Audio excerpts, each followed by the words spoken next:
Coping mechanisms are activities that we do to release ourselves from stressors to keep our emotions stable. However, when a coping mechanism is the main factor blindsiding your goals, there are bound to be pretty bad consequences. What's up everyone, it's Migzu here, and aligned to the 12th episode of Ave Mujica that just released last week as of the recording of this video, I will be diving into the psyche of Umiri Yahata, the bassist of Ave Mujica, going formally by the stage name Timoris.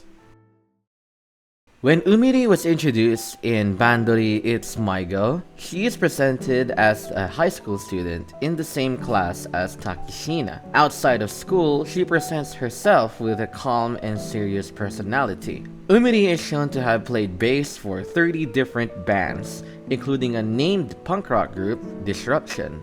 Now from the get-go, we can see that Umiri seems like a level-headed musician. However, that's all there is to it. She supports any band that requires her services and promptly leaves if there are any forms of dissent. This Umiri is not completely soulless, as she seems to get along very well with her classmate, who happens to be the drummer of MyGO. Again, not much else is shown about Umiri, and that's pretty much it for her character in MyGO. However, when she accepted to be Timoris, things would start to unravel.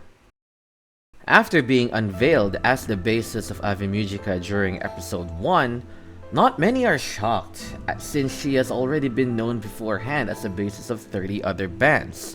She's known as a support member for so many bands that nobody actually questioned why she's there. Nothing much happens to Umiri again until one certain conversation with her classmate Taki. In that conversation, Taki confronts Umiri why Sakiko decided to disband Ave Mujica. Umiri says that it was because of Mutsumi being in a state of decline. But Taki retorts, asking Umiri if she ever was really a part of Ave Mujica. Tapanila Stellar made a very interesting video about Taki being an empath, and go check it out if you haven't, the link is in the description below. I mention this because the Ave Mujica anime continues Taki's journey as the empath, and extends it to Umiri. Right then and there, we now can see what happens to Umiri. She gets irritated by her comment. And another comment which struck Umiri like a chord, making her buy so much jewelry in the next episode, was the comment of Taki's calling her unreliable. Now in that moment, we get a glimpse or a hint why Umiri acts the way she acts. And she is not a super professional person like most people claim. Umiri recounted her band backstory to Nyamu in episode 8 of Ave Mujica. However, Umiri's recollection doesn't seem to match up with what really happened. In the backstory, Umiri claims that her former band was happy, but it became clear to the viewers that it wasn't the case. Consider the facial expressions of everyone but Umiri. You can tell there's some form of dissonance between her and the members in regards to the band. This particular scene showed clearly why Taki called Umiri unreliable. It was not out of a sense of we did something kind of reliability. Rather, Umiri was perhaps too overbearing to her members, to the point where she would remember the band states as positive. However, Umiri is not an entirely terrible person. In her recollection, Umiri chose to say the band was boycotted instead of disbanded, which made people think that she is quite the loser, especially on social media. To me, however, judging by everything that has been revealed so far, this seems like a coping mechanism to distract herself away from the negative memories she had when the band broke away. If you notice as well, Umiri from the past seemed very dedicated to her band, but now she plays for 30 different bands, meaning she broke off commitment to the 30 bands, including Mujica, so that she wouldn't experience what happened to her before. It's also worth mentioning that Umiri is who Sakiko chose to be the doll Timoris, meaning fear. This is pretty ironic, showing how in Sakiko's Mujica worldview, Timoris does not fear fear itself, but Umiri feels terrified of going back to certain moments.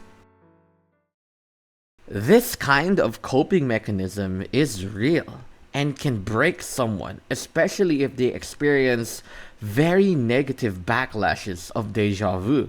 In episode 9 of Ave Mujica, Umiri understood or seemingly understood what Taki and Yamu meant of their opinions towards her, and she desperately confronted Sakiko with reuniting with Ave Mujica. In the heat of the moment, she reveals that she has quit all 30 of her bands except one. Her passionate plea to reform Mujica reflects her personality in the flashbacks, meaning Umiri herself broke the wall she built up to shield her from the pain. And as far as I know, this is not a good psychological strategy on Umiri's part. In this moment, she went from an unreliable person with a dangerous coping mechanism to a desperate person clinging on to seemingly false hope. Umiri gave everything to Ave Mujica and left nothing for herself, which is something Uika would do as well. Therefore, as she tries hard to fight for the future of Ave Mujica, Umiri's own sense of self deteriorates.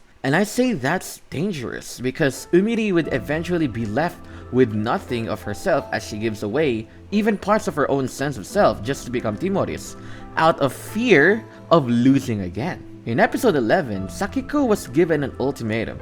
With 3 different opposing sides, what would be the next steps for Umiri? Taki is not mean to call Umiri untrustworthy or unreliable. She merely continues being an empath, especially since she's probably the only other girl who Umiri considers a friend.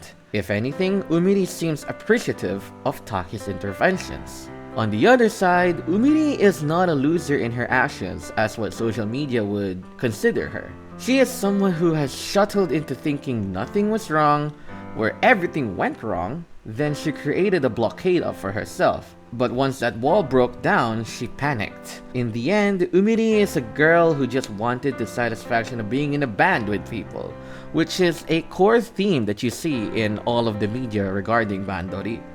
Umiri's mechanism for coping and Taki's dismantling of said coping mechanisms highlight how both these characters care for each other. Lascellar made an interesting claim to Taki, which I could also make to Umiri.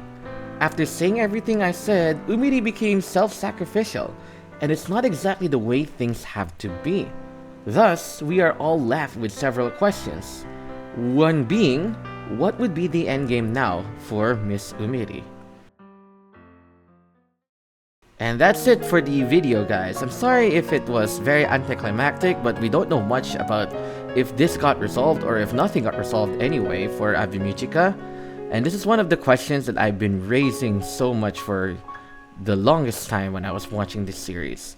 But I hope you enjoyed this analysis video. If you did, make sure to give it a like. Every like would support it, and I would love to make more of these, and giving it a like would help me motivate myself to make more of these. Please check out the other video that I made, which is about the lyrics of Tomarin and Uika and how they differ. The link of that is in the description below. Of course, support me and my music projects as well whenever they would come out. Subscribe for more content like this, and I will see you guys in the next video. Bye-bye!